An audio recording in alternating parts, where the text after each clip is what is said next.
Daddy, Daddy, Daddy, Annalise lisped as she came into the kitchen. Annalise, don't make me drop kick you, John Cormier threatened. What do you want?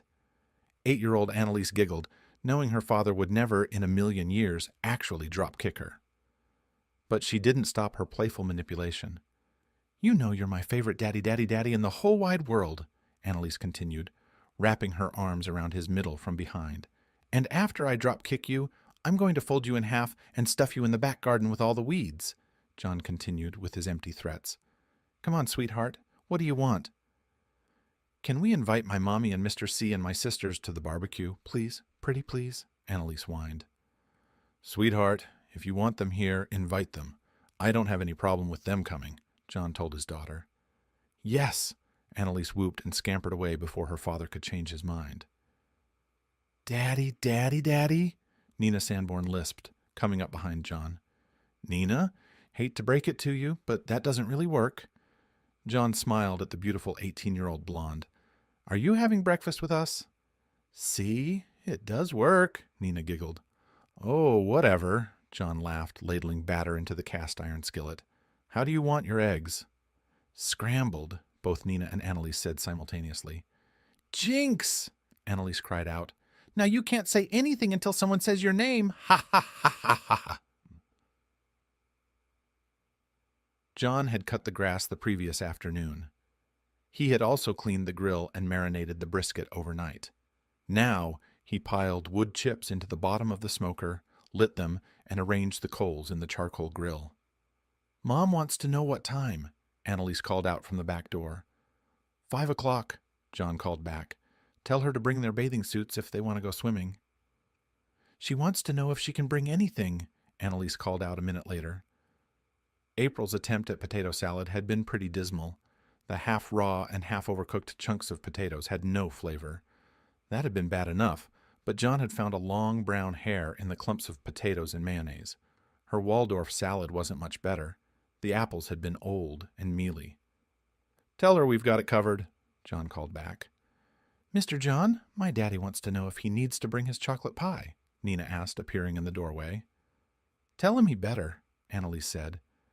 Your name's Mr. John? Nina teased the girl. Tell him I'm really hoping he does. Oh, and that 7-Up cake he's so proud of. John smiled at the babysitter. John kept his eyes above the 18-year-old girl's large chest in her tight top. When Nina turned to dash back through the house, however, John did glance down at her snug blue jeans and her sweet bubble butt. Seriously? She can't bring anything? Annalise asked, cell phone still in her pudgy hand. No, sweetheart. We've got it covered. And Mr. Owen's bringing dessert, so she just needs to pack their bathing suits, John said, closing the smoker. Thank you, Daddy, Annalise said when John came into the house. John asked, rubbing his face and feeling the stubble. Standing in front of his bathroom mirror, John vaguely recognized the 18-year-old boy who used to watch his reflection as he knotted his bright red silk tie. The shirt was starched, and the collar was not cooperating as John tried to button it. As John stepped out of the hall bathroom, his mother, Lisa Cormier, still wore her disapproving frown. David Cormier, David Jr., DJ Cormier, and Andy Cormier had all made it clear they thought he was making a huge mistake. Fine, son, you love her. Ain't love grand, David said tersely. And if you're still in love 3-4 years from now, then go on and marry her. She's pregnant, isn't she? Lisa interjected. She's pregnant. She is not pregnant, all right? She is not pregnant, John snapped as he slid on his suit jacket. At her home, April Faye Strickler was receiving the same treatment. Ann Strickler was convinced that April was pregnant, and Michael Strickler was looking for a reason to thrash the little bastard who dared defile his only daughter, his precious little girl. For the last time, I am not pregnant, April shrilled. The Reverend Brandon Wright performed a beautiful ceremony for the very sparse attendees, and Salvatore's Italian dining catered the sparsely attended reception. Throughout the reception, John and April heard over and over that they were making a huge mistake. Finally, John yelled, loud enough to be heard over the cheap sound system of the DJ, that he and April were adults. Well, Mr. Grown-Up, let's see how well you do without our help, David Cormier snarled before storming out of the reception hall. The Strickler clan also declared they would not help the newlyweds. They could sink or swim on their own. John and April smugly said that this was fine. Carrying his bride over the threshold of the single-wide trailer, John brought the giggling, slightly drunk girl from the front door to the bedroom. As a practical joke, DJ had not fastened the bed frame. When John placed April onto the bed, it collapsed, and John was struck in the back of the head by the particle board headboard. Their wedding night was spent in the ER of Alliance Square Health Facility, waiting to get 7 stitches put into the back of John's head. John had fallen in love with April Strickler the first time he'd seen her. She was petite, 4'11", though she claimed to be 5 feet even. At that time, she'd been a little on the chubby side, at 138 pounds. At 5 feet, 10 inches, John was also 138 pounds. Her brown hair hung down below her buttocks. Thankfully, she wore it in a ponytail, so her hair did not fully hide those delectable buttocks from view. Her 35C chest stretched the light pink cotton shirt taut, and John's eyes did flicker over the very nice sight. But he then focused his light brown eyes onto her bright green ones. April would later admit that John did not stand out among the crowd of gawky, immature adolescent males. He had thick brown hair, light brown eyes, and a bunch of pimples. His scrawny physique did not garner any attention from April or her classmates, but John had been the only one brave enough to walk over and introduce himself to her. As they were freshmen at Lloyd M. Benson High School, most of the 9th graders were strangers to one another. April's mother said she was too young to date, so John gathered a group of buddies, and April gathered a group of gal pals, and they went on group dates. On these outings, John and April managed to sit together, walk together, and whisper and giggle together. Whenever a new boy joined their group, April was polite and friendly to the newcomer. When an older boy at their high school showed some interest in April, she would giggle and simper, but assured John that he was her number one, her man. If John showed any other girl attention, April would flare up in uncontrolled rage. Girls and John learned to steer clear of one another to avoid April's wrath. His braces hurt his teeth tremendously, but when April gave him a shy kiss, John forgot about the pain in his mouth. When she slipped her soft tongue into his mouth, he forgot how sore his gums were. By the time of their wedding, the hated braces had done their job. In the 2 pictures John still had from that day, his teeth were white and straight. April's own smile was radiant. Salvatore's Italian dining went out of business 4 months after their wedding. April came home to their rented trailer, distraught over losing her job. Her mother and father were unsympathetic. In truth, Anne sobbed hot, bitter tears after ending the phone call with her daughter. When Michael moved to hug her, Anne slapped his hands away. "Well, gee, sport, that's tough," David said when John called to complain about having to cut their cable television. "But you're an adult. I can't tell you what to do, right?"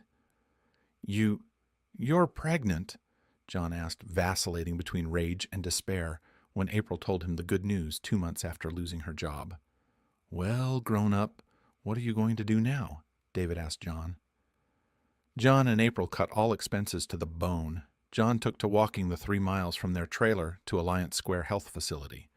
His lunches now consisted of 1 peanut butter and jelly sandwich and 1 apple or orange. He gave up the Little Debbie's Swiss cake rolls that he loved. April used their car sparingly for doctor's appointments, grocery shopping, and the occasional visit to her mother's house when her dad was at work. Most of the crew at Alliance seemed content with a good enough is good enough attitude, but John had a baby on the way. He took pride in his work and cleaned up after himself. John also treated the patients of the hospital with deference, no matter how disagreeable they might be. "Dude, do you know why she's here?" John asked. "No. Do you?" Manuel replied. "No, I don't.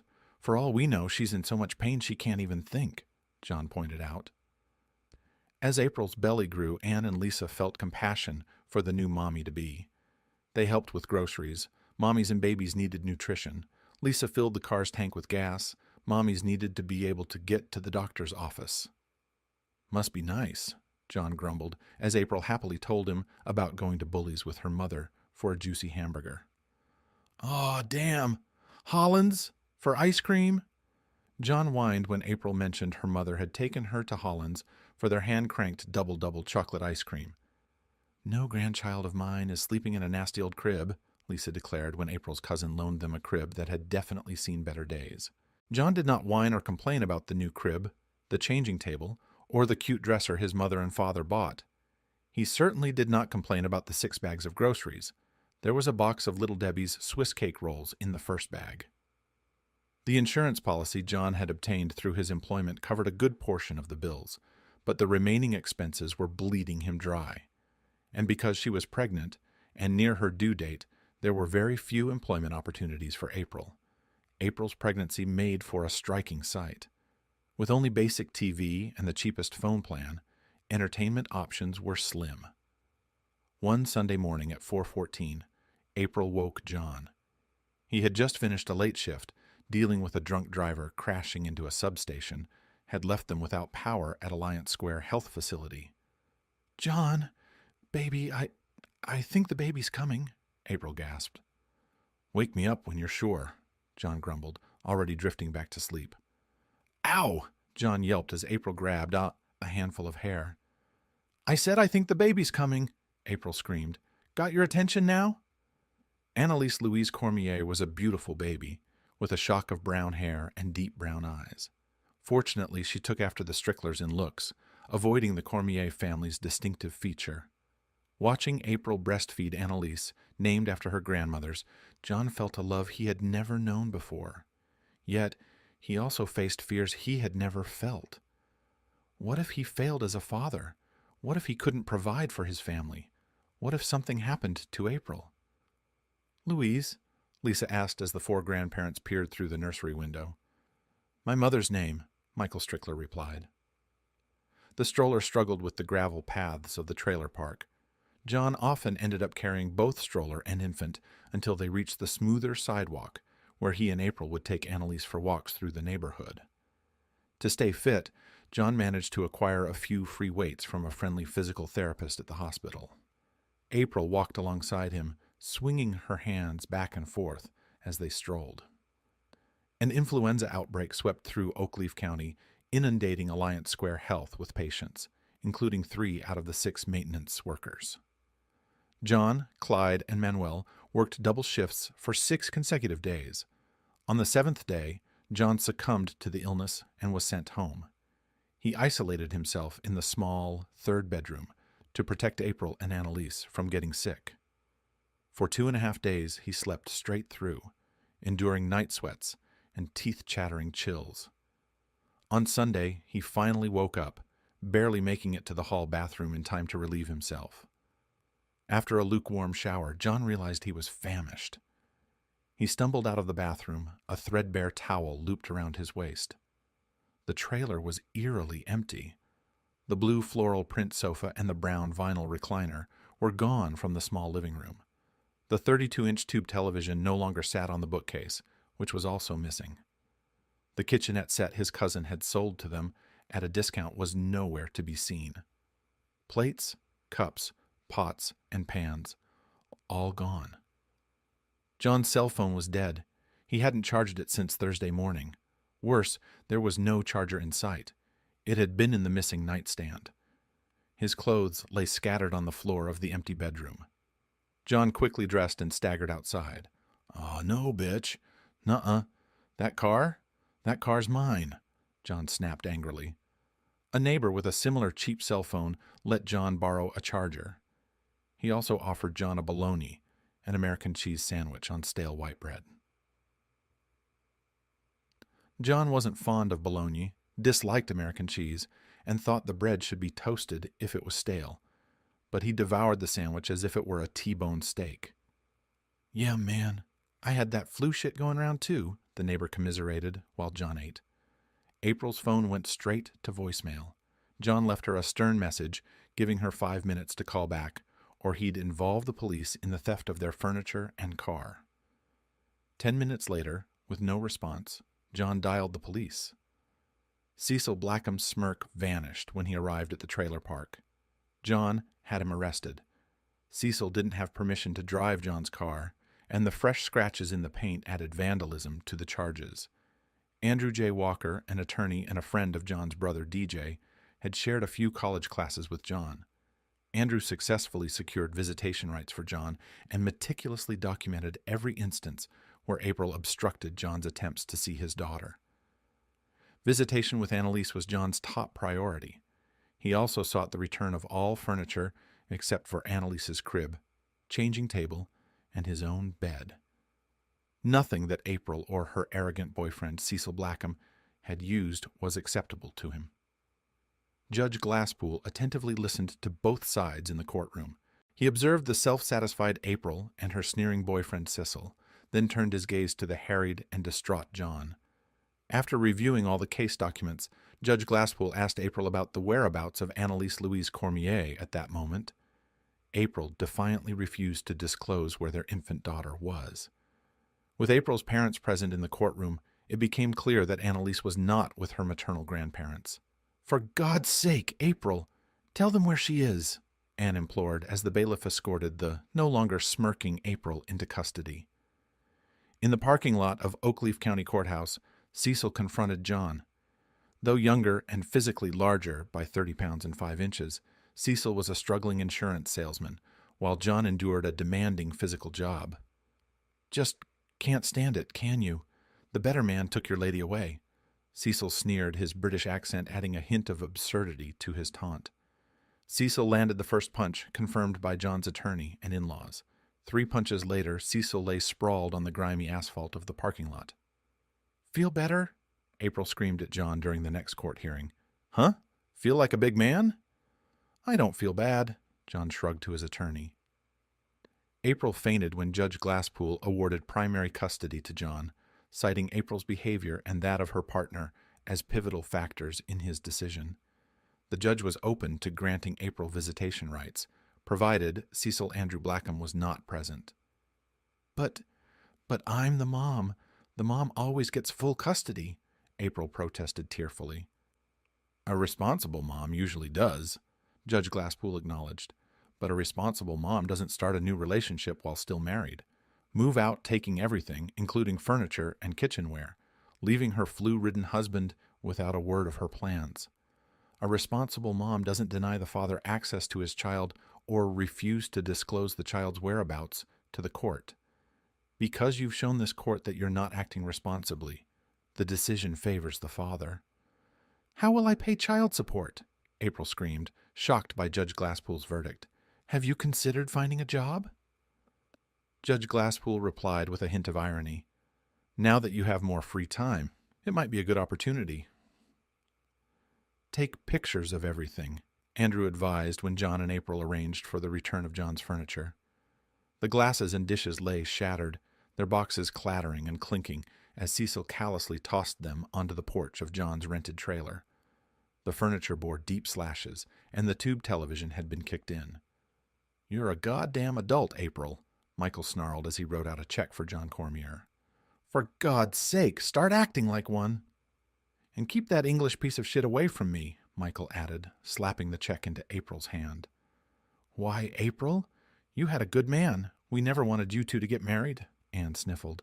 "But that boy worked hard every single day." "And now there's no food, no television," April complained. "Damn it, the new Magic Mike movie was coming out, and I wanted to see it. You left and hooked up with that slimeball British asshole just because you couldn't go see some stupid movie?" Michael erupted, a vein bulging on his forehead. "It wasn't just a movie. When's the last time we had pizza? When's the last time we went to Scoops for a sundae?" April tried to explain. "You know what? No, I'm not paying for this," Michael yelled, snatching the check from April's hand. He tore the check into halves, then quarters, and tossed the 4 pieces into the kitchen sink before turning on the garbage disposal. "Michael, turn the water on first," Anne shrieked. "You and that sleazeball figure out how you're going to pay that boy. Any money left? Oh, why don't you two go to the damn movies, huh?" Michael screamed, then stormed out of the room. "I can't believe—" "No, April, I won't help you out of this one," Anne snapped, turning off the garbage disposal. "Call your boyfriend and tell him to come get you." While Cecil and April struggled to scrape together the money, Cecil owed John Cormier for the damage to his property and car. John juggled being a full-time dad and a full-time employee. On top of that, he had decided to take online college courses. He was determined not to remain a low-level employee forever. "Son, as long as you're trying, I'm willing to help," David Cormier reassured his son. "Your mother and I are here to support you." Lisa glanced at her husband with a smirk. David might say they were both willing to help, but she knew she would be doing most of the work. He hadn't been much help with their 3 sons' diapers, and she doubted he'd be any better with their granddaughter. "And who's the most beautiful girl in the world? Huh? Who's the prettiest little girl?" Lisa cooed to the wiggling infant. "Oh, dear God, who's the smelliest little girl in the world?" John chuckled as he changed a full diaper. "Annalise, did you really eat that?" "Uh-huh, and I stood right here and watched you feed it to her," David laughed. "Annalise, Daddy's diapers didn't smell any better, you hear?" Anne and Michael Strickler approached John, having already spoken with Lisa and David Cormier. They had hoped the grandparents could influence John's decision, but both sets had refused to get involved. "So, son," Michael began, trying to connect with John. "I'm not a piece of toast," John replied with a grin. What? What does that mean?" Michael asked, puzzled. "So why are you trying so hard to butter me up? Mr. Strickler, just say it, huh?" John swayed gently as he fed his baby girl a bottle of formula. "What Michael's trying to say," Anne interjected. Michael's still here. Michael hasn't left the room," Michael snapped. We're sorry. We're sorry about how we treated you when you and April were together," Anne said, her gaze fixed on the beautiful infant in John's arms.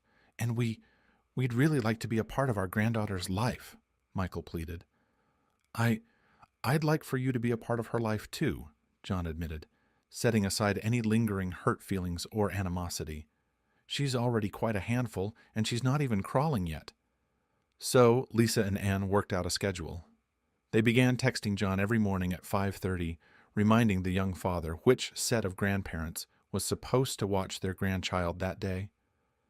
"Mother, why is there a playpen in the living room?" April asked one afternoon when she came to the Strickler home, hoping to borrow some money. "For when I watch Annalise," Anne replied casually, not bothering to lie. For when you're babysitting, you get to see my daughter?" April shrieked in disbelief. And if you had been just a little more grown up, you'd get to see her too," Anne remarked calmly. "As for whether I'll loan you $100, no." "What?" April whined. "Why not? I need—" "April, a loan implies you'll be paying me back," Anne explained firmly. "I will," April hastily assured. "With what?" April, do you have a job? Did you win the lottery? Did some rich relative I don't know about leave you a bunch of money? How are you going to pay me back?" Anne queried. April stammered, unable to provide a convincing answer. "You're not.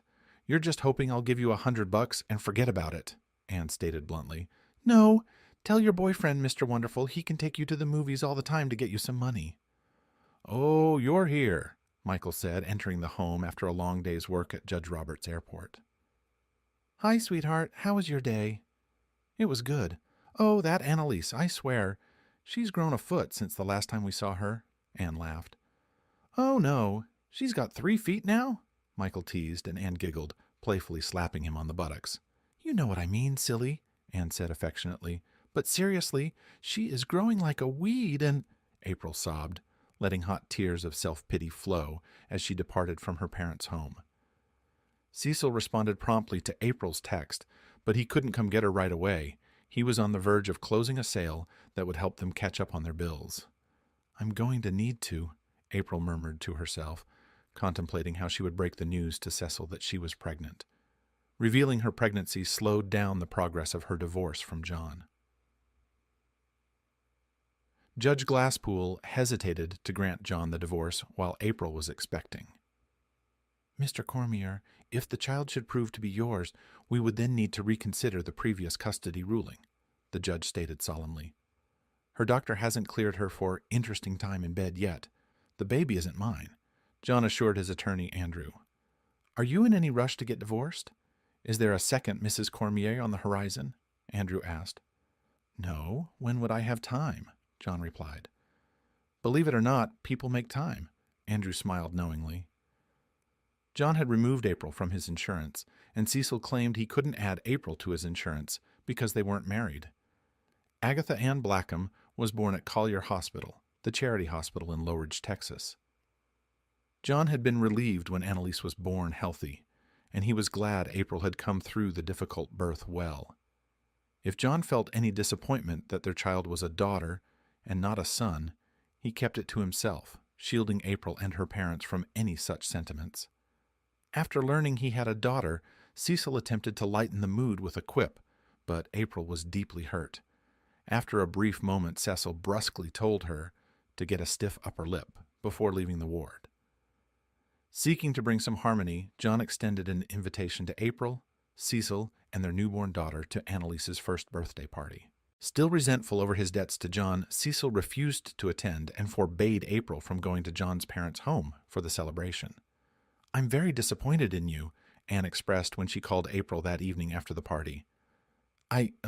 April struggled to find an excuse. "That's your daughter. Unless you're in the hospital or the morgue, there's no excuse for missing her first birthday," Anne stated firmly before ending the call. Returning from another fruitless day at work to a cold trailer, Cecil shrugged, finding solace in the silence. When April wasn't silent, she was incessantly prattling about TV shows, their imagined future riches from his sales taking off, or any number of trivial matters. With parentage of Agatha Ann Blackham established to the court's satisfaction, John and April's divorce was finalized. Andrew handed John the bill for his legal services, assuring him there was no rush for payment. "Why is divorce so expensive?" DJ, John's older brother, asked, eyeing the hefty $5,732 bill from Andrew Walker. "Why?" John responded glumly. "Because they're worth it," DJ quipped, and John shook his head but managed a smile. With $50 here and $100 there, John began chipping away at his bill. His days were a blur of work, caring for his daughter, and online courses at Connolly College. As a single parent, his income was stretched to the limit, despite cutting expenses to the bone. When Clyde Meadows, John's immediate supervisor, began showing signs of problematic drinking, John was promoted. While he appreciated the higher pay, he despised being on call 24/7.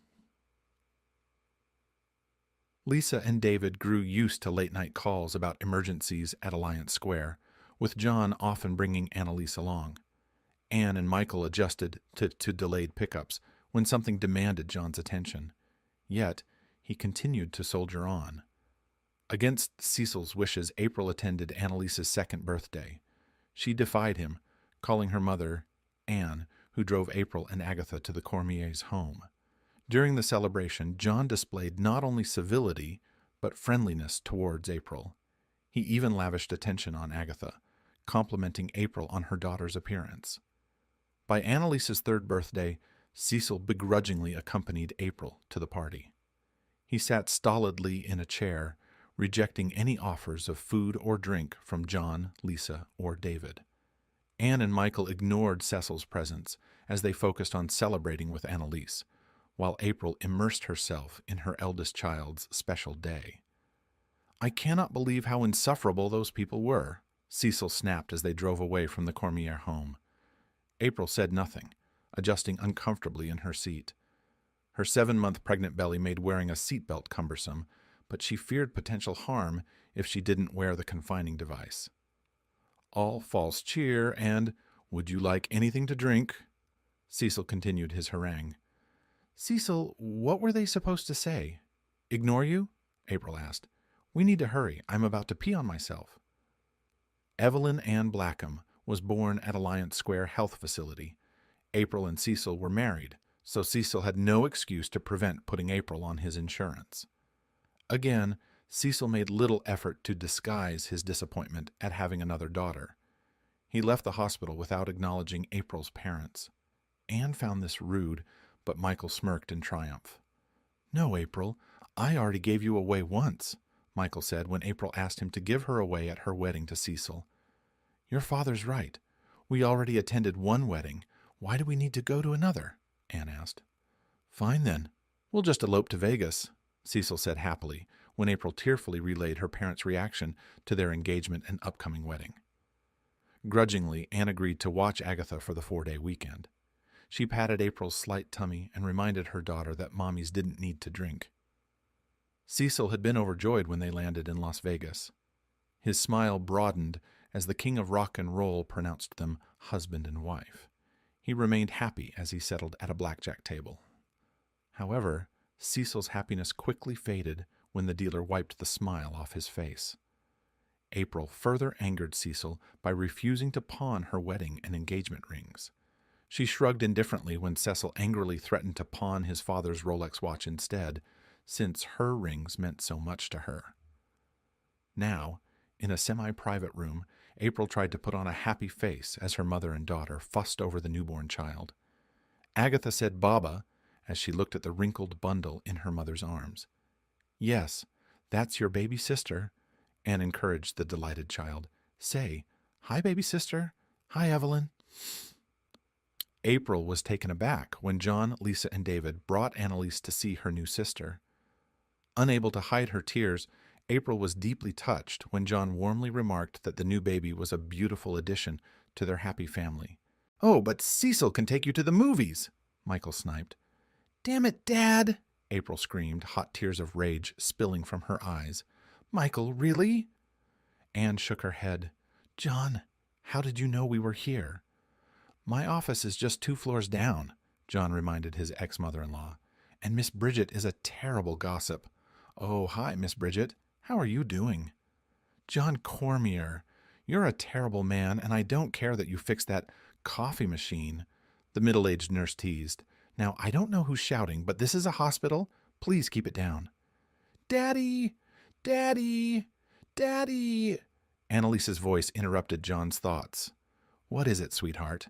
John replied, glancing at his reflection in the mirror over the sink. "Since the barbecue's not until 5, Nina wants to know if we can go to the movies?" Annalise asked eagerly.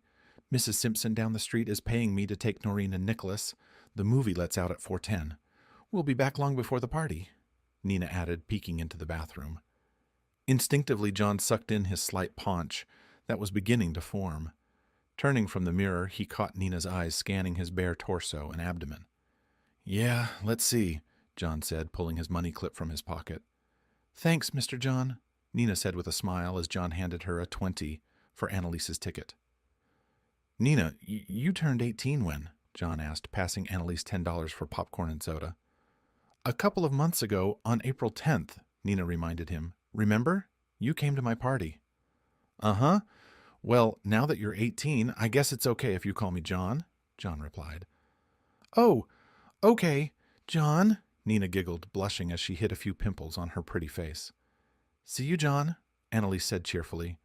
"No, ma'am," John said, playfully swatting Nina on the backside. "Annalise doesn't get to call me John until she's 98. 98? Annalise exclaimed. 108? John playfully countered. "Bye, Daddy," Annalise giggled. "Bye, John," Nina replied, her eyes lingering on John's bare chest. "Bye, Nina. Bye, Annalise," John said, watching Nina's figure as she turned away. "I think she likes you," Annalise whispered conspiratorially to her father. "Maybe," John acknowledged. "What did you have for lunch?" "Peanut butter and jelly," Annalise replied. "We need more apple jelly." "Annalise, come on," Nina called from the living room. "Bye, Daddy, Daddy, Daddy," Annalise squealed, darting out of the master bathroom. Stepping into his shower, John adjusted the tap. He grumbled about the old shower's separate hot and cold taps, contrasting it with the new one that unified temperature control. "No wonder there are so many anti-government conspiracy theorists running around," John muttered. "Can't even take a shower without them wanting to know about it." John had just finished a late lunch in the cafeteria. Since 9:30, he had been working with Manuel to fix their steam rack, the appliance responsible for keeping their food hot and ready for the lunch rush. "Times like this I really miss Clyde," John confessed after the cafeteria supervisor had finished reprimanding them once again for not being finished yet. "Yeah, he was a sharp guy," Manuel agreed. "It's about time," the harried supervisor snapped when the pair gave the all clear and wriggled out from under the counter. "Yes, ma'am," John acknowledged, gathering his tools. While sitting and eating their lunch, John couldn't help but overhear Dr. Pruitt and another older man conversing nearby. John had never trusted Dr. Pruitt. The man always seemed a bit shady to him. As for the other man, his arrogant smirk suggested he and Dr. Pruitt were kindred spirits. "Peter, come on. If it's that easy, why isn't everyone doing it?" Dr. Pruitt inquired skeptically. Listening in, John picked up on Peter Ortega's scheme to buy up foreclosed properties, give them a quick facelift with a fresh coat of paint, and then sell them off for substantial profits. John knew from local news reports that the market in Oakleaf County was saturated with high-end housing, casting doubt on Peter's claims. Observing Peter Ortega's reaction to Dr. Pruitt's probing questions, John deduced that Peter was desperate for a cash infusion. Despite this, John begrudgingly admired the man's unwavering confidence, which was evident in his arrogant smirk that never seemed to fade. Returning home to his rented trailer, John looked at his finances. His promotion and bump up in pay had helped him tremendously, and managing to pay off his debt to Andrew Walker, his attorney had put a few more bucks into his account. In truth, John had paid Andrew $2,000 when Andrew sent John an invoice with "paid in full" stamped on it. "Of course, someone's fixing to go to big girl school," John crooned to his precious 4-year-old girl. "Me," Annalise declared as John prepared generic box macaroni and cheese and store-brand frozen fish sticks for their supper.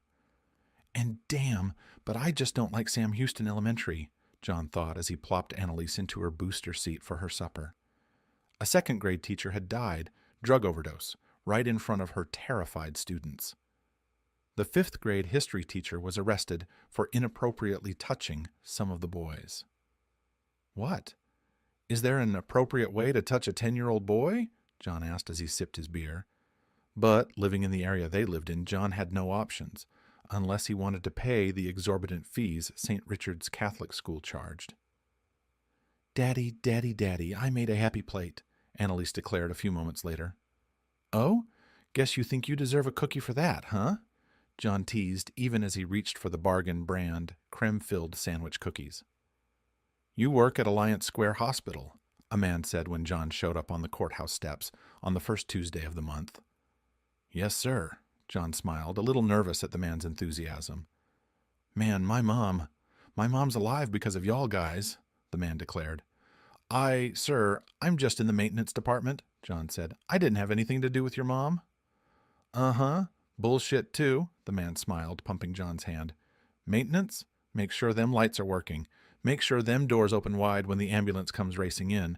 Make sure everything's working like it should be. Wasn't for y'all, that hospital would fall apart." "I don't know about all that," John laughed, "but thanks." The man learned why John was there. Together, he and John looked over the listings of homes that would be auctioned off that morning. "This, right here, 1210 Brown Street. That's right by that brand new Ann Richards Elementary School they just built," John's friend advised, even pointing in the general direction of the home. That's the one I'm going to bid on," John decided. John's new friend said he had some other people to talk to. He and John shook hands again, and the man walked away. John never knew it, but his new friend went to every person on the steps, showed them the listing for 1210 Brown Street, and strongly suggested they might not want to bid on that property. Each person knew, if he wanted to, John's unnamed benefactor could bankrupt them and never miss any of the money. He was a good friend to have and a fearsome enemy to avoid. "Next up, 1210 Brown Street, Oakleaf," the auctioneer's voice echoed across the gathered crowd. $10,000, John called out confidently. The auctioneer repeated the bid several times, met only with silence from the others. "Sold to the young man in the red shirt for $10,000, the auctioneer announced before swiftly moving on to the next property.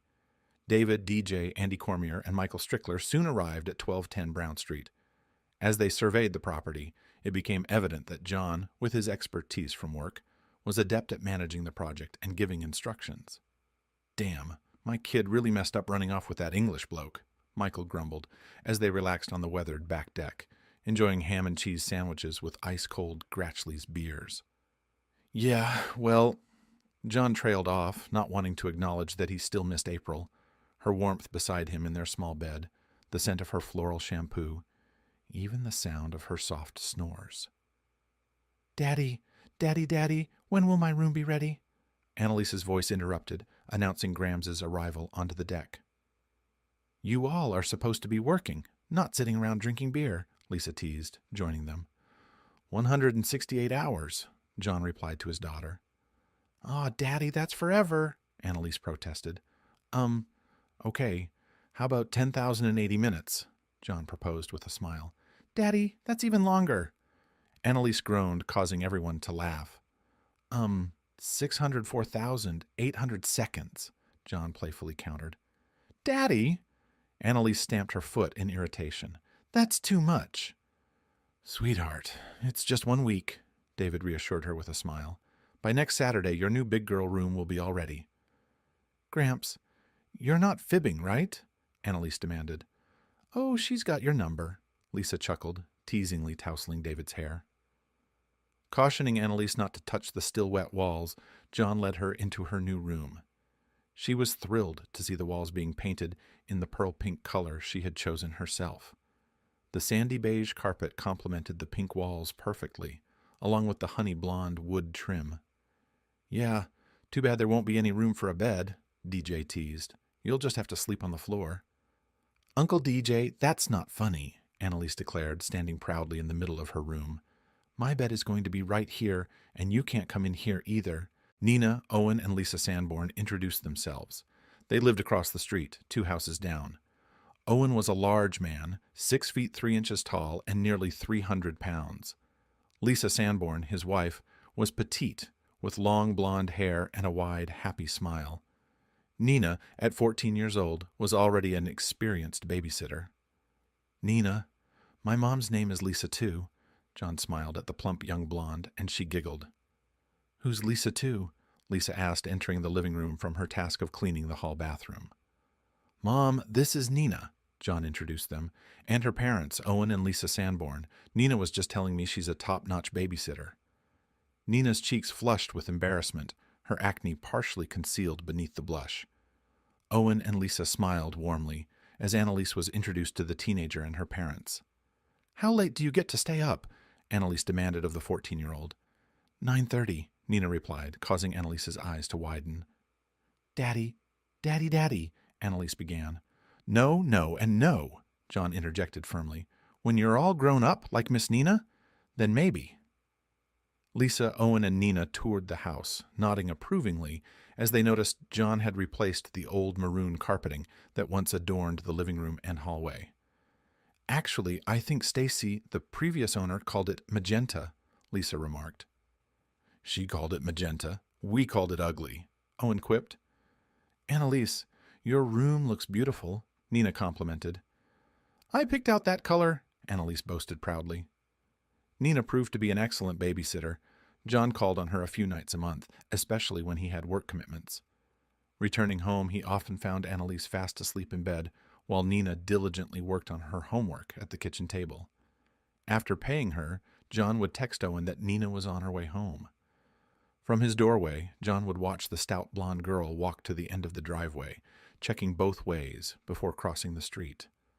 Owen would be waiting outside, greeting his daughter with a hug when she reached their front door. "Why do you do that?" Nina complained to Mr. John one day. "I'm 14, you know." "Because there are all kinds of sick people out there," John replied, placing a fatherly hand on Nina's broad shoulder. "All it takes is for one of those sick bastards to see a beautiful young blonde out on the street all by herself. I don't even want to think about it." "He thinks I'm beautiful," Nina whispered excitedly to her mother. "Of course he does," Lisa smiled warmly, dabbing her nose with a crumpled tissue. "Because you are." "Mama, no, I'm not," Nina protested. "I'm chubby, and I have all these zits, and—" "You have a beautiful smile and those eyes just like mine." "That's how I got your daddy," Lisa said, her smile tinged with weariness. "All it took was for me to look his way and—" When Owen and Lisa finally told Nina the truth about why Lisa was always tired, John was the adult Nina ran to for comfort. He held the heartbroken girl, rocking her gently and murmuring soothing words. "It is taco night tonight. Are you staying?" John asked, discreetly texting Owen about Nina's whereabouts. Daddy makes the best tacos in the whole wide world, Annalise chimed in. Nuh-uh, my mom, Nina playfully argued, but then her smile faded. A gloomy October day marked the loss of Lisa June Sanborn to liver cancer. John took Annalise out of school for the funeral, providing some distraction for Nina, which Owen appreciated. He was also grateful for John's unembarrassed, genuine hug of condolence for their neighbor and friend.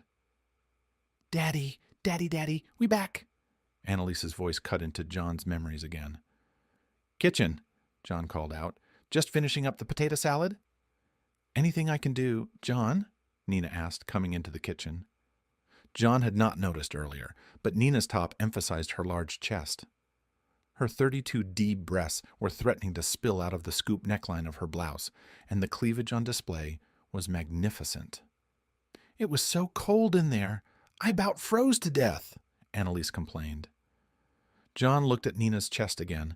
She leaned over and looked at his bubbling baked beans, then at the large bowl of potato salad. That's why you didn't notice, John thought, looking at Nina's delightful backside, stretching her jeans as she bent over. April had possessed 29 C breasts, which had been very nice to play with. But it had always been her backside that got John's attention. April, in a pair of Daisy Duke shorts, could get John to do just about anything short of murder. April had come to Annalise's 5th birthday party, dressed in very short khaki shorts. The cuffs continually rolled up, exposing much of April's very nicely rounded backside. More than once, David, John's father, nudged John to pull his eyes from his ex-wife's buttocks. They held the party at Annalise's new house. Annalise proudly showed April, Agatha, and Baba her new room. April acted dutifully impressed, but John could read the resentment in his ex-wife's eyes. After Annalise's 6th birthday, Annalise and Agatha and Evelyn had a sleepover. John had both grandmothers in attendance. Being the father of a 6-year-old girl had taught John that he knew nothing about little girls. You know more than you think you do, Anne smiled, as John stretched 2 blankets over the 4 kitchen chairs and made a fort in the middle of the living room. A few weeks after that sleepover, April asked if Annalise could come to their trailer for another sleepover. John reluctantly agreed, but only under the condition that Cecil was not present, or April managed to have the court order rescinded. Judge Glasspool's ruling prohibited Annalise from staying at April's residence as long as Cecil lived there. John felt conflicted about denying April those precious moments with her daughter, but he couldn't trust Cecil's volatile behavior around Annalise. Having witnessed Cecil's treatment of his own daughters, John couldn't bear the thought of Annalise being exposed to his unpredictable conduct. While John had never seen Cecil physically harm Agatha or Evelyn, whether at his own home or during their visits to the Blackham trailer for birthdays, the harsh glares, cutting remarks, and chilly atmosphere created by Cecil would inflict emotional harm that no child should endure. "You motherfucker," April seethed venomously at her ex-husband when John reminded her of the court order still in place against overnight visits while Cecil remained. At Annalise's 7th birthday party, Cecil cast a shadow over the festivities with his sullen presence. John noticed the resentment in April's eyes as Annalise proudly showed off the newly installed swimming pool, shaded glider, and her own flower bed in the backyard. "Hey, Cecil, we're out on the back deck," John called out, trying to inject cheerfulness into his voice. No, this spot suits me just fine," Cecil snapped from his usual spot on the living room couch. "Cecil, honey, everyone's outside. Come on, the girls are having an egg hunt," April urged, her frustration barely concealed. "I'm quite comfortable here," Cecil retorted bitterly. John silently hoped that Cecil wouldn't join today's barbecue. If he did, John hoped he would at least be in a tolerable mood. However, experience had taught him not to expect much when it came to Cecil Blackham. Hoping for absence or civility was usually in vain. "Okay, I better check if my dad needs any help," Nina announced, turning towards the door. "He sure does, plenty of it," John joked, earning giggles from Nina and Annalise. "Hey, Nina," John called out, clearing his throat nervously. "Yeah?" Nina responded, her hand on the doorknob. I mean, I'll talk to your dad about it, but would you like to go with me to Tokyo Gardens? John asked, feeling a surge of teenage awkwardness. On a date? Nina asked, her eyes widening in surprise at the unexpected invitation. Exactly, like a date, John confirmed. I was thinking maybe Wednesday night. I get off an hour early on Wednesdays and... Okay, Nina exclaimed excitedly, and before John could say anything more, she darted out of the house, leaving him both surprised and relieved that she had accepted his invitation. Daddy and Nina sitting in a tree, Annalise began singing playfully. Oh my God, they still sing that silly song? John chuckled, though his tone betrayed a hint of embarrassment. Lisa, David, and Andy were the first to arrive. Andy still lived at home, and John suspected his youngest brother might be gay, though it was a topic never openly discussed. DJ and his girlfriend, Cindy Knudsen, a curvaceous college student with waist-length light brown hair, arrived right after Lisa, David, and Andy. Cindy greeted John warmly with a hug and a kiss on the cheek, then playfully lifted Annalise into the air, eliciting squeals of delight from the girl. DJ leaned in to whisper to John that Cecil and April had just pulled up. And he looks positively thrilled, DJ muttered sarcastically to John. Yay, John responded flatly, his tone revealing his lack of enthusiasm. I wanted to bring dessert, but DJ said your neighbor's taking care of it, Cindy remarked, gently setting Annalise back on her feet. Honey, we brought our appetites. What more could we need? DJ chimed in. What did your daddy do? Lisa asked Annalise with a curious expression. Oh, DJ teased John as Lisa shot him a pointed glare. You're in for it now, Cindy sang out teasingly. That girl is just a child, Lisa hissed at John, pulling him gently by the arm into the kitchen. Mother, she's 18 years old. She's an adult, John defended. The last 18-year-old didn't teach you anything? David quipped. Hey, Cecil, listen. Don't sit on any of the furniture in here. John just had it all steam cleaned this morning, DJ warned as he opened the door for April, Cecil, Agatha, and Evelyn. He did what? Cecil asked, eyeing the couch skeptically. Yeah, thought it'd be dry in time for the party, but I just checked, and it's still pretty wet, DJ explained, guiding everyone toward the sliding glass door. Mr. John, are we going to have another hunt? Evelyn asked hopefully. At Annalise's 7th birthday party, John, Lisa, and Nina had hidden 50 plastic eggs all around the backyard. Most of the eggs contained bite-sized candy bars, but 3 of them held slips of paper. 1st place, 2nd place, and 3rd place. And Baba has the 1st place, John announced cheerfully. You're just lucky, Agatha grumbled. The 1st place prize was a blue-haired troll figurine. As Anne, Annalise's maternal grandmother, had said, the stuffed toy was so ugly it was cute. Evelyn was absolutely thrilled with the hideous figurine. April shot Cecil a sharp look. John caught the glare but didn't understand its cause, nor did he care about the potential turmoil brewing in the Blackham home. The day after the birthday party, Evelyn couldn't find her troll. She and Agatha searched their trailer, but the little figurine was nowhere to be found. April suspected Cecil had thrown it away while she and the girls were at church. He smirked and denied her accusations. Oh no, Baba. John smiled down at the girl. That's just for birthdays. But did you bring your bathing suit? So, Johnny, what's cooking? Cecil sneered as they stepped onto the back porch. Don't call him that, April hissed. How much have you had to drink? Not enough, Cecil hissed back. I still know where I am and why I'm here at this insufferable bastard's home. You are the insufferable one, April muttered. What? What was that, April? Cecil demanded. Okay, green cooler's got the beer, the red one's got sodas and juice boxes, John called out, pointing to the 2 large ice chests. Those of you who are driving, please use the red cooler. 1, Cindy said to DJ, holding up one manicured finger. Look, just because you're beautiful, smart, and sweet, and I love you, doesn't mean you can tell me what to do. DJ smiled, opening the red cooler and digging out a diet soda. Does too, Cindy said. Does not, DJ countered. Uh-huh, Cindy persisted. Look, you two, don't make me put you in timeout, John threatened playfully as DJ gave Cindy a quick kiss. Uh-huh, Cindy muttered, wrapping her arms around DJ's waist. Nuh-uh, DJ retorted. Hey, Nina called out, stepping onto the back deck. Nina was dressed in a too short, too tight t-shirt over her bikini top. John couldn't help but glance down at her stark white bikini bottoms and her tanned, sleek legs. "Nina, come on!" Annalise shouted from where she and her sisters were splashing about in the pool. Nina smiled and lifted the t-shirt up. David, DJ, and John stole a glance as Nina's impressive chest came into view. The two patches of cloth barely contained her 32D breasts as she flung the t-shirt onto one of the three chaise loungers. David, DJ, and John couldn't help but admire Nina's figure as she scampered over to the in-ground pool. "Eyes back in that head," Cindy laughed, slapping DJ's buttocks playfully. "You too," Lisa growled at David, giving him a light pinch on his upper arm. "What's this? You got something to ask me?" Owen cheerfully demanded, wrapping John's head in an affectionate headlock. "Desserts on the kitchen table, chocolate pie, banana cream pie, and 7-Up cake." "Wanted to ask you, dude, when's the last time you took a shower?"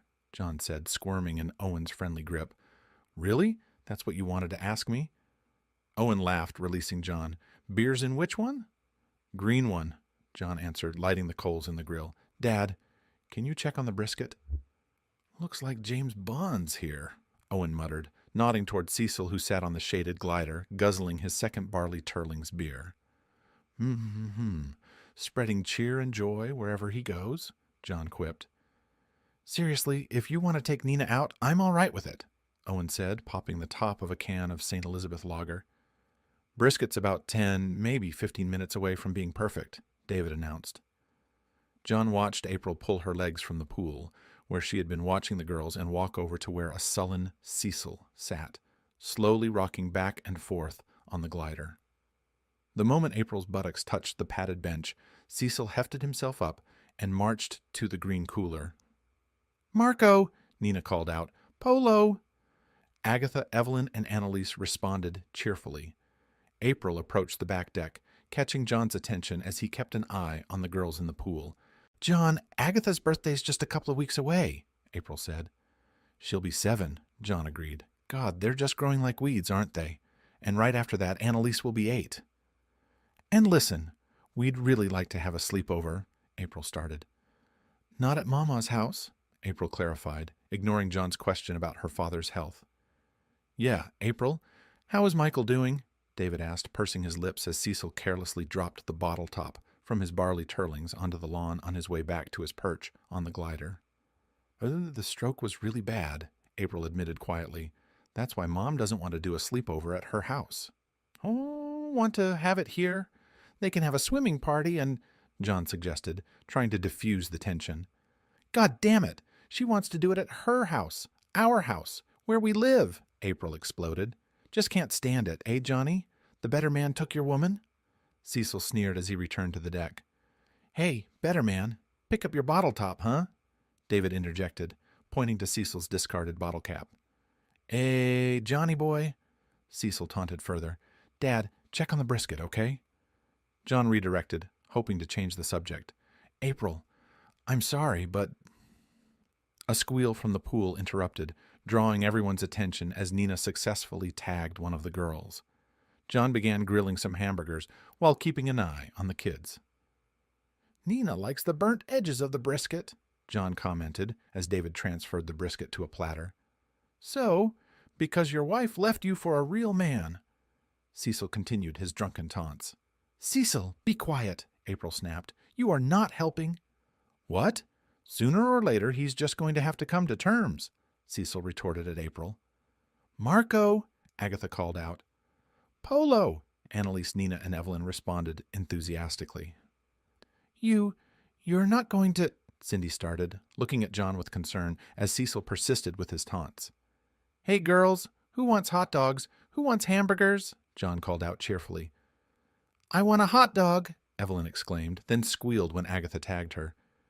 "Can I have a hamburger, Mr. John?" Agatha asked eagerly. "Daddy, Daddy, Daddy, I want a burger," Annalise chimed in. "No brisket?" Nina inquired, guiding the girls towards the pool steps. "Mr. David's trimming off the burnt edges for you," John reassured Nina, earning a grateful smile. "Seriously, you aren't—" Cindy started, shooting a hateful glare at Cecil, who continued muttering under his breath. Cindy, it's like dealing with a 2-year-old. If you tell them to be quiet, you're just giving them attention. Let them tire themselves out, John explained casually. Oh, you think you're quite clever, don't you, Johnny? Cecil snarled when he caught on to John's remark. Cecil, hot dog, hamburger, or brisket? John asked politely, trying to diffuse the tension. I'll have none of your goddamn food, thank you very much, Cecil snapped bitterly. John, sometimes a bad kid needs a good spanking, Owen interjected, standing tall. And maybe his mouth washed out with soap, DJ added. Cindy, I brought you some brisket and John's famous beans. Well, the lot of you can just kiss my arse, cheeky bastards, Cecil spat. April, car, now. Get your kids. We're not staying where we're not welcome. You're not getting into any car with that drunk, John said firmly to April. And he's damn sure not leaving here with those girls. Now, see here, Cecil started, shoving John. Don't try that again, Owen intervened, pushing Cecil backward. You be a good little boy and go sit down while the grown-ups have their meal. Fuck you, you bloody bastard, Cecil snarled. This is called a half Nelson, Andy announced, coming up from behind Cecil and grabbing him. I say, Cecil cried out in surprise. And this, Andy continued, tightening his hold, is a full Nelson. Damn it, man! Release me! Release me this very instant! Cecil protested loudly. And this, Andy joked, adding a playful hip grind against Cecil's backside, is a Father Nelson. Hey, DJ, grab his legs, huh? Still laughing at Andy's remark, DJ swiftly moved to secure Cecil's thrashing legs, and together they held him firmly. Cindy, grab his car keys, huh? Andy instructed, as he and DJ maintained their grip on the struggling and cursing Cecil. Okay, got them, Cindy confirmed, holding up Cecil's car keys that she had retrieved from his baggy shorts left pocket. Now go sit down while we eat. Then, either I or DJ will drive your sorry ass home, Andy said firmly, nodding to DJ to release his grip on Cecil's legs. Father Nelson, DJ chuckled. Andy, you're just wrong for that, you know? Oh my God, John, what's in these beans? Cindy exclaimed. I told you, special ingredients, DJ interjected. Good, aren't they? Thank you, Nina said, squeezing onto the bench next to John. John queried as Nina snuggled against him. For getting me the burnt ends, Nina clarified. Hey, I'm the one who trimmed them off for you, David protested good-naturedly. Yes, I'd like to report I am being held against my will, Cecil grumbled into his cell phone. No, you ain't. You can walk your sorry ass out of here any time, Andy retorted. You just ain't driving, that's all. Thank you, April whispered gratefully to John. She also whispered a sincere thanks to DJ and Andy as she sat down next to Lisa with her plate of food. Yes, ma'am, 1210 Brown Road, Cecil continued on the phone. Thank you.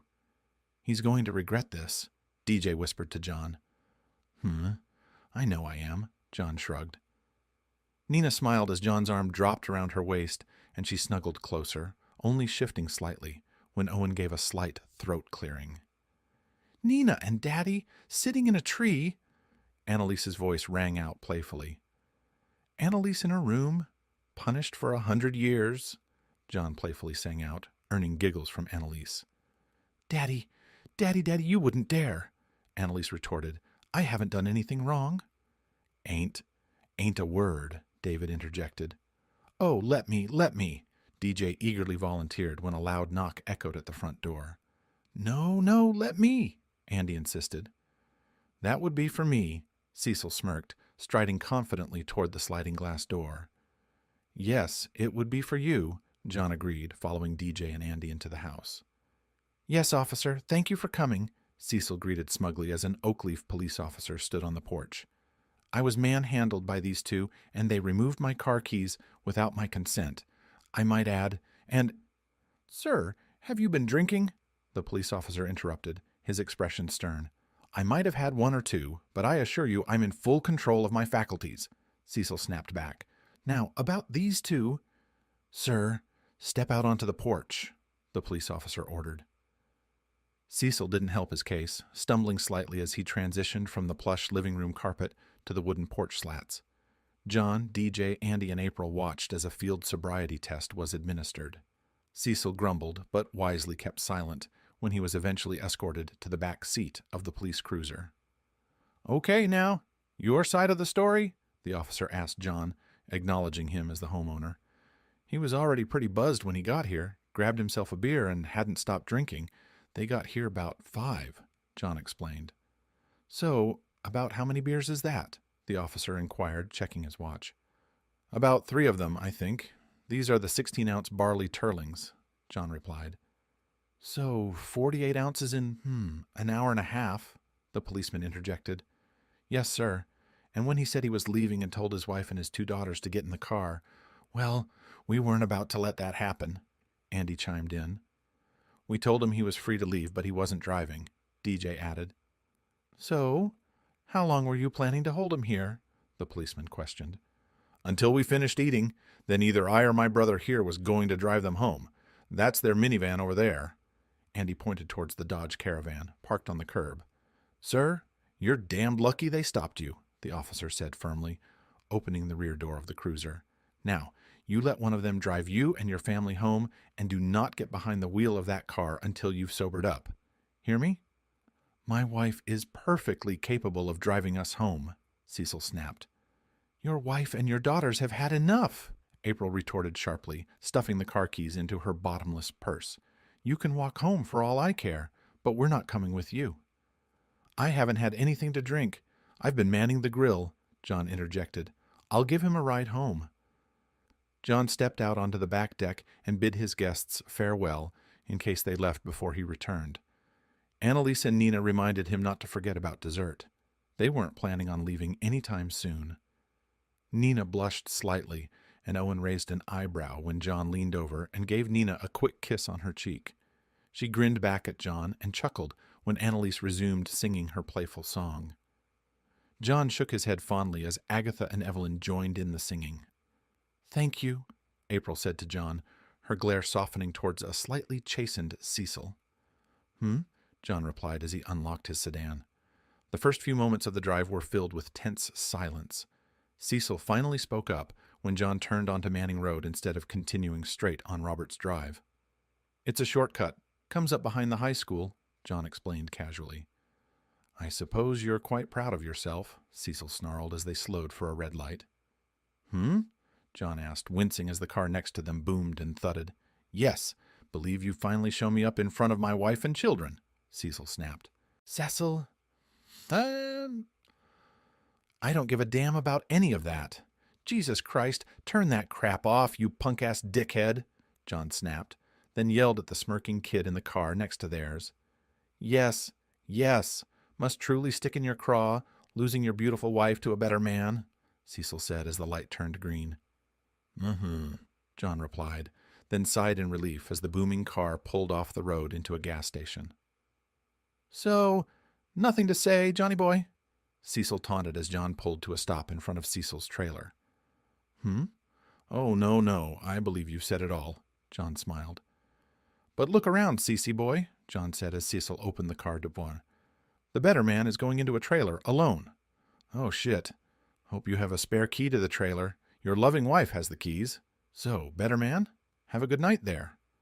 Well, now I am in a pickle," Cecil admitted to himself as he shut the door to John's car. "Marco," John heard when he stepped onto the back porch. "Where's April?" John asked, glancing around. "And Owen?" Andy hinted. Was Lisa's response as she continued with the cleanup. "Marco?" Nina called out again. "Polo."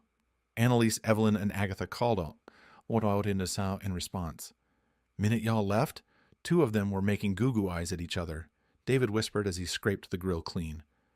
"You're going to give me the recipe for those beans," Cindy said, carrying 2 mugs of coffee onto the back deck. "Sweetheart, you wanted the 7-Up cake?" "Yeah," DJ agreed. "Dessert?" Annalise called out from the pool and screeched when Nina tagged her. "Dessert," John confirmed. "I don't think you and her husband were even out of the driveway, and she was dragging Owen across the street to his house," Lisa whispered bitterly. "I swear, that woman, and right in front of her children, too." "So, who wants what?" Nina asked as the 3 girls wiggled on to the bench seats. "What do you want?" John asked, and Nina smiled happily at him. You are definitely giving me that recipe, Cindy repeated as she got into DJ's car after dessert had been consumed. God, I'm driving a minivan? A minivan? DJ complained as he started Cecil's car. And don't be getting any ideas, Cindy. It's burning oil, Andy observed as he got into the rear seat of their parents' car. Yeah, it is, John agreed. Mr. John, can we spend the night? Evelyn asked eagerly as John stepped into the living room. John smirked, noticing Agatha and Annalise peeking around the corner. It seemed they had elected Evelyn as their spokesperson. Well, Baba, do you have your pajamas here? John asked. No, Evelyn admitted. How about your toothbrush? Do you and Agatha have your toothbrushes here? John inquired. No, sir, Evelyn replied. Then sure, I guess you can spend the night. Let me clear it with your mama, John said, giving Evelyn a light swat on her backside. Where's Miss Nina? In the kitchen, Nina called out. Do you want any more of this chocolate pie? Yes, Annalise exclaimed. Your turn, Mr. John? Nina asked with a smile as John entered the kitchen. Yes, Annalise agreed, giggling. Hi, sweetheart, John greeted Nina, pulling out his cell phone. Let me text their mom, and then I'll help you. April didn't respond to John's text, and Owen didn't reply to Nina's either. So, John found an age-appropriate movie for Annalise, Agatha, and Evelyn. Then, he made Parmesan popcorn for the girls. While John was selecting the movie, DJ pulled up in front of Cecil's trailer. He smirked as he saw Cecil sitting on his rickety porch, head hanging low. Cecil looked up, his eyes tired, as DJ came to a shuddering halt. Van's burning oil, DJ commented, handing Cecil his keys. Cecil peered into the van but didn't see his wife or daughters. He stared dejectedly as DJ got into the passenger seat of his own car. DJ and Cindy backed out of the trailer park, while Cecil wearily entered his home. After the movie, John constructed a blanket fort in the living room. The girls eagerly crawled into the fort and began giggling, whispering, and squealing with delight. Sending Nina home, John texted. I'm 18. You don't have to make sure I get home, Nina huffed as John stepped out onto the porch. Hey, now that we're dating? Yeah, I do, John said, giving her a hug. Bye, love you, Nina said, stepping up on tiptoes to kiss him. Love you too, John replied and waved to Owen. April didn't leave Owen's house. John slept on the couch in the living room while Annalise, Agatha, and Evelyn eventually tired themselves out and fell asleep in their fort. Hey! Nina woke John in the morning, and quietly, with some touches and kisses, they made a crumble cake for the girls' breakfast. And we get coffee? Evelyn whooped when they were given mugs of weak coffee, with a generous amount of milk in it. I think it's against the law to eat coffee cake and not have coffee. I could get in serious trouble, John joked, and the girls, including Nina, laughed. The girls helped John clear away the remnants of the living room chaos.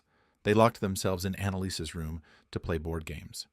Nina had already cleaned up everything from their breakfast and was drying her hands when there was a hard pounding on the front door. A glimpse through the peephole revealed an enraged, swaying Cecil. Nina fearfully pressed herself against John as Cecil slammed his fist repeatedly into the door. Good God, what? What the hell is wrong with you? John demanded, yanking the door open. Tell April and her kids to come on, Cecil slurred angrily, trying to push his way into John's house. April is not here. Are you drunk? Cecil, it's not even 10 o'clock in the morning, John said, shoving Cecil backward. Oh, likely story, Cecil snarled, trying again to push past John. If she isn't here, then where... Nina slipped out through the open door. She cautiously circled around John and Cecil, then scurried toward her own home. And even if she was, I damn sure wouldn't let her or those girls get into... Cecil, what? What happened to your front bumper? John said, noticing that the front bumper was no longer attached to the front of Cecil's idling van. How would I know? Cecil muttered, glaring at John. Cecil jabbed his finger into John's chest. John resisted the urge to break the drunken man's finger, to break the drunken man's nose. Your brother DJ ferried it back to my place yesterday. Probably ran into something, Cecil accused. Very unlikely, John said calmly, standing firm. I've no time for April, come, now, Cecil thundered, his words slurred. No, I will not, April's voice rang out from behind Cecil.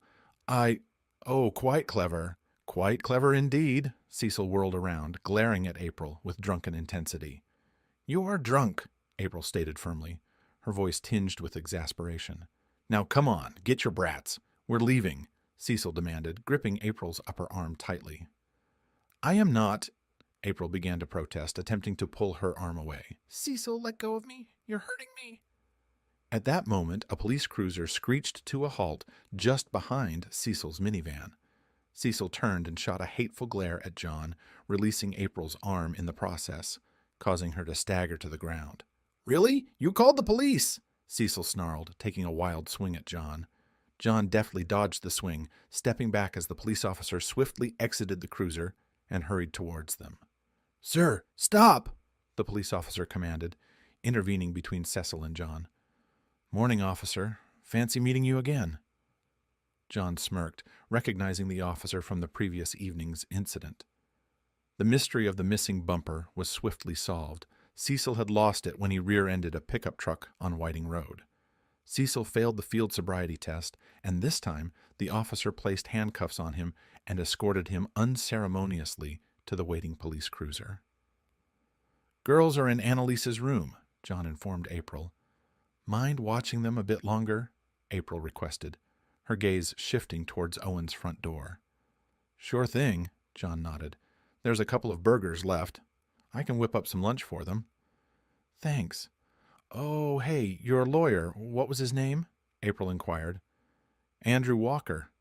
I'll get his number for you, John replied, turning off Cecil's minivan and removing the key from the ignition. Yeah, Cecil, you're the better man, John muttered to himself, watching the police cruiser drive away with a subdued Cecil in the back seat. Keep telling yourself that. Michael Strickler's health hadn't improved by the time Owen and April tied the knot. Consequently, John found himself in the unusual position of walking his ex-wife down the aisle. He smiled as he and April followed Evelyn, Agatha, and Annalise towards the altar where Brandon Wright, Nina, and Owen awaited. That prenup. Man, did she gripe? Owen confided to John as they posed for pictures in the reception hall. But I made it clear she's known to trade up and consequences be damned. No signature, no wedding. Hawaii. They're off to Hawaii, Nina lamented as she and John queued up for some overpriced drinks. Yeah, leaving the girls with us, John sighed. Is there no justice? Babe, you'll take me to Hawaii, right? Nina batted her eyelashes at him. Babe, I'll take you anywhere you want to go, John grinned, acknowledging the bartender who slid a St. Elizabeth's lager down the bar. But if we get married in December, we could go to Benhurst. They have skiing and... Rewas. Nina mused aloud, her arm wrapped around John's. John didn't recall proposing to Nina, but he didn't dispute her point. She had willingly and happily given herself to him, looking up at him with complete devotion. There was nothing she held back from him. He was her man. Smiling at the blonde teenager beside him, John knew he'd be foolish to let her slip away. He made a mental note to visit the jewelry store at 2 Alliance Square during his lunch break on Monday. Giving Nina a quick kiss on the lips, John hurried over to Owen, who was enjoying a glass of champagne. The big man regarded John with an amused expression. If you're asking what I think you're asking, the answer is yes. You better, Owen said with a grin. That girl's been in love with you ever since you moved in across the street from us. That's all I needed to hear, John chuckled, and the two men shared a heartfelt hug. And when I get married, Annalise began as she posed for a photograph with her father. When you're 100 years old, John teased. Daddy, Annalise protested. Mr. John, if I get married, will you walk me down the aisle? Evelyn asked as John helped her carry her plate of food. Baba, you have a daddy, and Mr. Owen's your new stepdaddy, John gently reminded Evelyn, placing her plate next to Agatha's on the table. Shouldn't one of them be the one to... But Daddy doesn't know how to build a fort, Evelyn reasoned, and Mr. Owen doesn't have a swimming pool. Well then, yes, I will walk you down the aisle, John agreed warmly, smiling at Evelyn's logic. John, thank you, April murmured quietly as they danced together. The music ceased, and April withdrew from John's embrace before he could respond. She passed Nina, who approached John with a radiant smile on her face. Treat him right, April advised her new stepdaughter before walking away.